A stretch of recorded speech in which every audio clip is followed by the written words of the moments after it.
BNP নেতা ইশরাক হোসেনকে আসলে মেয়র পদে নিয়োগ দেওয়া হচ্ছে।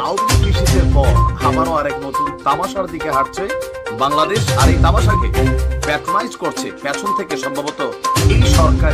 আসসালামু আলাইকুম ভিউয়ার্স, দেশ ও দেশের বাহির থেকে যারা আমার ভিডিওটি প্লে করেছেন জানাচ্ছি আন্তরিক শুভেচ্ছা ও অভিনন্দন। আশা করি সবাই ভালো আছেন, সুস্থ আছেন, আলহামদুলিল্লাহ। তো ভিউয়ার্স, উপদেষ্টা আসিফ মাহমুদ ও মাহফুজের দ্রুত পদত্যাগের দাবিতে সরাসরি ফেসবুক পোস্ট করেছেন ইশরাক হোসেন, বিএনপি নেতা। এদিকে ইশরাক হোসেনের মেয়রে শপথ গ্রহণ ও অংশ নেওয়াকে কেন্দ্র করে চলছে বিগত 7 দিন যাবত রাজধানী আজ ব্লকেড করে রাখা হয়েছে বিভিন্ন আন্দোলনের মাধ্যমে। অন্তর্বর্তী সরকার ডক্টর ইউনূসের বাসভবন ও নগর ভবন, সিটি কর্পোরেশন ঘেরাও সহ বিভিন্ন অরাজকতা তৈরি করা হয়েছে। এদিকে ইশরাক বাহিনীর এমন আন্দোলন প্রেক্ষাপটেই আজকেই আবার এনসিপির বিক্ষোভ কর্মসূচি ঘোষণা করেছে, যা নিয়ে বর্তমানে রাজধানীতে দুই দলই এখন মুখোমুখি সংঘর্ষের পর্যায়ে। শুধু তাই নয়, একে অপরকে প্রতিহত করার জন্য অস্ত্রসজ্জা নিয়েও বিভিন্নভাবে আতঙ্ক তৈরি হয়েছে রাজধানীর বুকে। আসুন ইশরাক বাহিনী ও এনসিপির ভিতরে তুমুল সংঘর্ষের সর্বশেষ আপডেট জানবো রিপোর্টে। ভিডিওতে যাওয়ার আগে ছোট রিকোয়েস্ট করবো, যারা এখনো চ্যানেলটি সাবস্ক্রাইব করেননি, সকল আপডেট সবার আগে জানতে অবশ্যই চ্যানেলটি সাবস্ক্রাইব করে পাশে রাখবেন। দর্শক আসুন স্ক্রিনে। ভাই, বিএনপি নেতা ইশরাক হোসেনকে আসলে মেয়র পদে নিয়োগ দেওয়া হচ্ছে না। বলা হচ্ছে জনাব আসিফ মোহাম্মদ সজীব ভুঁইয়া এটা দিচ্ছেন না, কারণ আসিফ মোহাম্মদ সজীব ভুঁইয়া তার নিজের লোকদেরকে মেয়র মেয়র পদমর্যাদার লোক বানান। দক্ষিণে তাকে মেয়র পদে সকল কিছু থাকা সত্ত্বেও সেটা উনি একলা দিচ্ছেন না। উত্তরে তিনি তার পছন্দের একজনকে, যারে নিয়ে আসলে অনেক কথা আছে, তাকে ইনি প্রশাসক বানাইছেন। এইটা আপনি আসলে কিভাবে দেখেন? মানে ইশরাক হোসেনকে আসলে মেয়র পদে এটা দিতে দেওয়া হবে না কেন? এটা কি উপদেষ্টা আসিফ মোহাম্মদ সজীব ভুঁইয়ার একক সিদ্ধান্ত? না, আসিফ মোহাম্মদ সজীব ভুঁইয়া কি এটা করছেন? তাও তো মানে এটা তো আপনি বললেন, এটা তো এক ধরনের অ্যালিগেশন। এটা কি ঠিক কিনা? আমার যেটা মনে হয় এটা একটা লিগাল ইস্যু আছে। আমাদের ল অ্যাডভাইজার এখন সম্ভবত বাইরে আছেন, উনি আসলে উনি এটা বলতে পারবেন এটা লিগাল এটা কি, কোথায় লিগাল সমস্যা আছে, এটা উনি হি উইল এক্সপ্লেইন। শফিক ভাই, আদালতের সেম রায়ে জনাব শাহাদাত হোসেন চট্টগ্রামে মেয়র হয়েছেন, একই রায়ে ইশরাক হোসেন কেন হইতে পারবেন না? মানে আমার একটু বুঝায় বলবেন, আমার অনেক কৌতূহল। ধরেন আইনের ব্যাখ্যা বা ফাইনালি কি হলো এরকম, এটা এমন যে এমন এমন অনেক লাই আছে যে একজনের জন্য এটা খাটে, আরেকজনের জন্য নাও খাটতে পারে। তো এটা একটা লিগাল একটা ইন্টারপ্রিটেশনের বিষয়। সেই লিগাল ইন্টারপ্রিটেশনটা আপনি একটা দুইটা দিন ওয়েট করেন।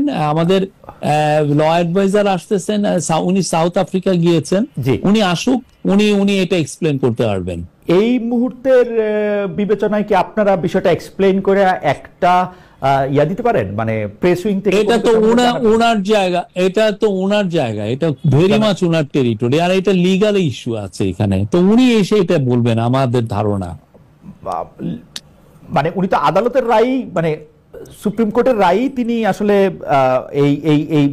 এটাই তো বললাম আমি, তো এই যে লিগাল ইস্যু গুলো তো ওনারা ডিল করেন। সুপ্রিম কোর্টের উপর কোর্ট আছে মানে এই না কোর্টের এটা না, আমি বলছি যে উনি এসে এটা জানাতে পারবেন, যে ইন্টারপ্রেটটা উনি করতে পারবেন, উনি সাংবাদিকদের কোশ্চেন নেবেন।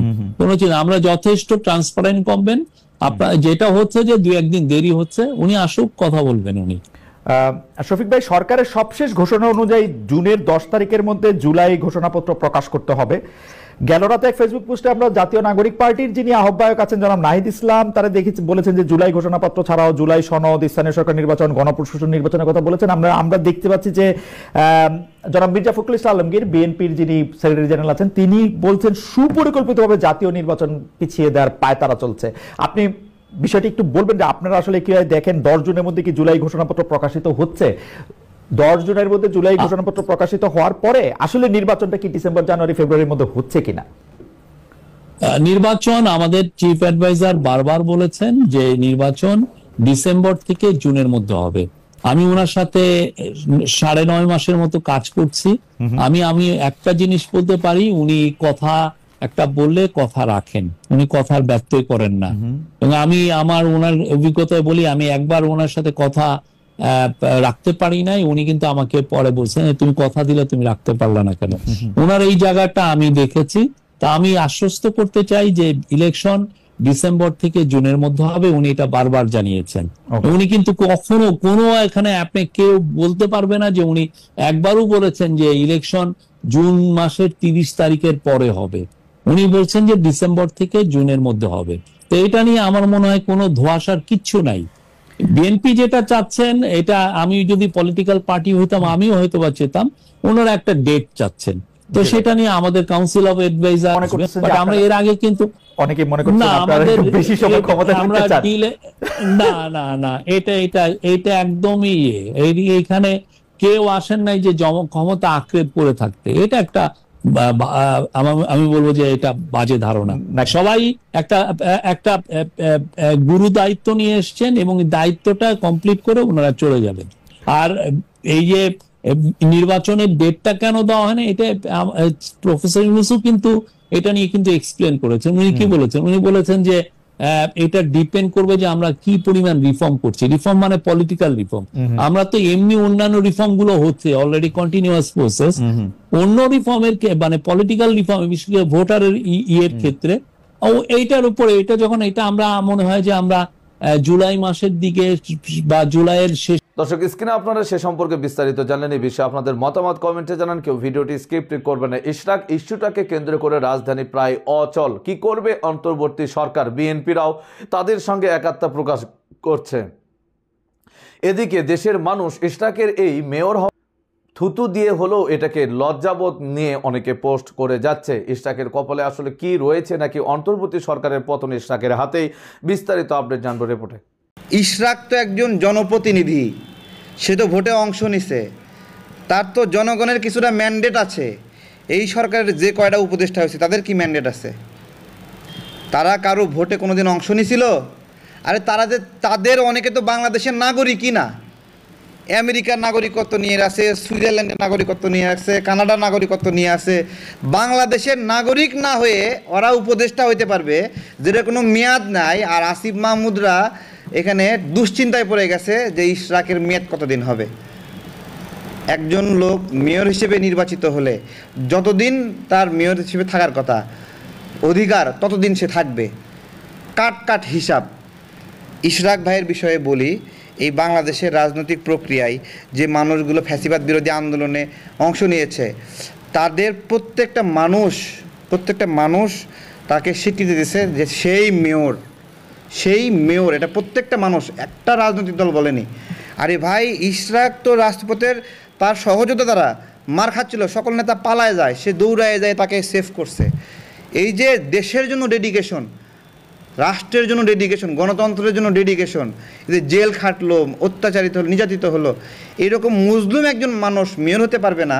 কিন্তু ডক্টর ইউনূসের ভাল লাগে কোটায়, সেনাবাহিনীর ভাল লাগে কোটায়, আসিফ নাহিদদের ভাল লাগে কোটায় কিছু মানুষ উপদেষ্টা হতে পারবে, যারা কিনা বাংলাদেশের নাগরিকই না, বিদেশি নাগরিকত্ব রয়ে এদেশে এমপি নির্বাচন করতে পারে না, জেলা প্রশাসক নির্বাচন করতে পারে না, চেয়ারম্যান নির্বাচন করতে পারে না, কিন্তু এরা বাংলাদেশের রাষ্ট্রের সর্বোচ্চ নির্বাহী হয়ে গেছে। কেউ আমেরিকার নাগরিক, কেউ অস্ট্রেলিয়ার নাগরিক, কেউ সুইজারল্যান্ডের নাগরিক। এই হলো অবস্থা।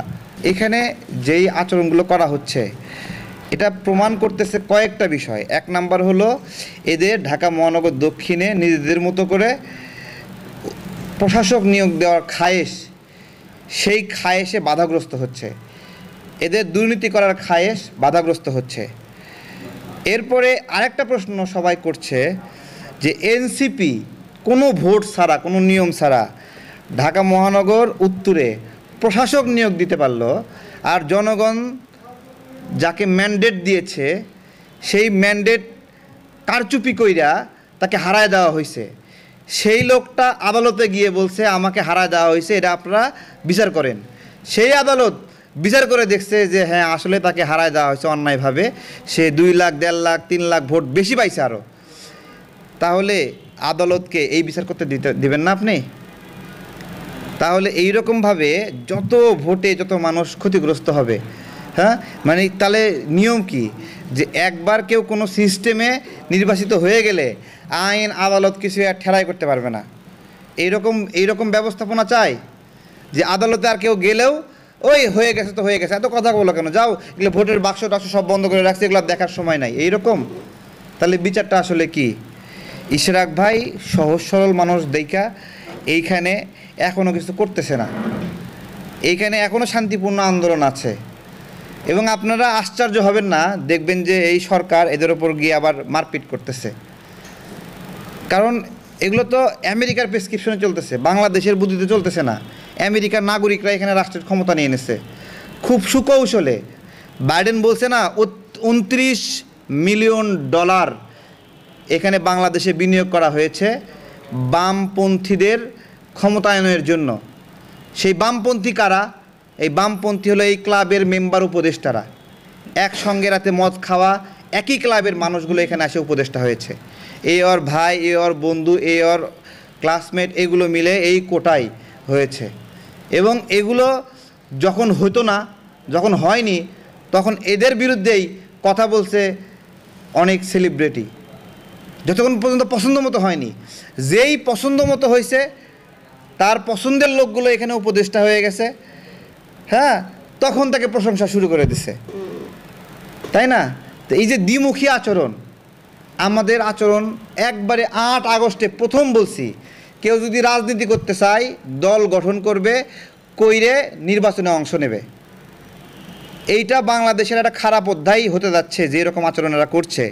এই যে আসিফ মাহমুদ, মাহফুজ, এই যে নাহিদ, এরা যে উপদেষ্টা হইল, এদের মনে নির্বাচিত হওয়ার, সংসদ সদস্য হওয়ার খায়েশ, তাই তো? এখন সংসদ সদস্য হওয়ার খায়েশ হয়ে দেখেন এটা কি বাজে নজির দৃষ্টান্ত করলো, যে আগে কোনো তত্ত্বাবধায়ক সরকারে, নির্বাচনকালীন সরকারে, সংকটকালীন সরকারের কেউ সরকারে থাইকা নির্বাচনে অংশগ্রহণ করার কোনো ইচ্ছা জ্ঞাপন করছে? এরা কিন্তু জানতো যে এরা নির্বাচনে অংশগ্রহণ করবে, এরা যাই না শুই না এরা দল গঠন করবে, সেটাও এরা জানতো। যাই না শুই না বুঝা এরা উপদেষ্টা হয়েছে। আবার টাকা পয়সা কামানো শেষ হয়ে গেছে, আবার সংসদের নির্বাচনের জন্য যায় আবার মাঠে নামছে। এই মাঝখানে নাহিদ ইসলাম, ডক্টর শাহিদ নামে একজন আওয়ামী লীগের দোসর, বঙ্গবন্ধু শিক্ষক পরিষদের, তাকে নিয়োগ দিছিল না ঘুষ খাইয়া? শেষে আমরা যখন ধরছি তখন গিয়ে বলে যে একটা মানে ফ্যাসিবাদ বিরোধী আন্দোলনের রাজনৈতিক দলের পরামর্শে তাকে নিয়োগ দিছিল। বঙ্গবন্ধু পরিষদের হলো নাম দিছে, সেই শিক্ষক নিয়োগকে সে নাম দিছে অন্য একটা রাজনৈতিক দলের নাম। আমি কই, তুমি নিজে এই কুকাম করছো, কইরা নাম দিছো একটা রাজনৈতিক দল। এই একটা রাজনৈতিক দল কোন রাজনৈতিক দল সেটা তুমি বললা না কেন? তুমি তো সব রাজনৈতিক দলকে তুমি গায়ে নোংরা লাগাই দিলা। কামটা করছো তুমি নিজে। তুমি যে নিজে যে কামটা করো এর প্রমাণ ওয়াসার নিয়োগে তোমার নাম 2বার ছিল এখানে। দর্শক, স্ক্রিনে আপনারা সে সম্পর্কে বিস্তারিত জানলেন। এই বিষয়ে আপনাদের মতামত কমেন্টে জানান। সো ভিডিও এই পর্যন্ত, ভালো লাগলে লাইক অ্যান্ড কমেন্ট করবেন। দেশের সকল আপডেট সবার আগে জানতে অবশ্যই চ্যানেলটি সাবস্ক্রাইব করে পাশে রাখবেন। দেখা হবে পরবর্তী ভিডিওতে ইনশাআল্লাহ। আসসালামু আলাইকুম ওয়া রাহমাতুল্লাহ।